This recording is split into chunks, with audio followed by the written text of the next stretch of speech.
söyledim, ne söyledim sana, ne söyledim ki vurdun kapıyı gittin. Be vicdansız, be insafsızın kızı, ben nankör kedi. İnsan bir şey söyle. Sevmek dedin, sevmedik mi? Aşka boyun eğmedik. Bütün kötü huylar, hatta güzel dostları senin için terk etmedik mi? Bugün yine bana ağlamak düşer, çırağı gibi yana yana savrulmak düşer. Bugün yine bana of çekmek düşer. Of of of of. Bugün yine bana ağlamak düşer, çırağı gibi yana yana savrulmak düşer. Bugün yine bana of çekmek düşer. Of of of of.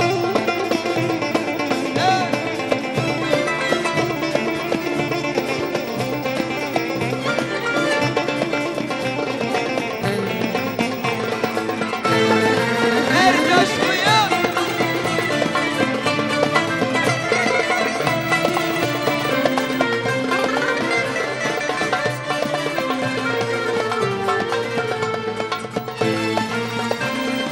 ne söyledim, ne söyledim sana, ne söyledim ki vurdun kapıyı gittin.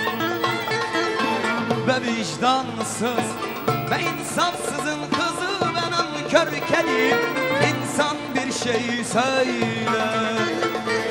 Sevmek dedin, sevmedik, aşka boyun eğmedik. Bütün kötü huylar, hatta güzel dostları senin için terk etmedik mi? Bugün yine bana ağlamak düşer, çırağı gibi yana yana savrulmak düşer. Bugün yine bana of çekmek düşer.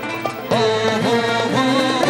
Bugün yine bana ağlamak düşer, deli gibi döne döne savrulmak düşer. Bugün yine bana of çekmek düşer.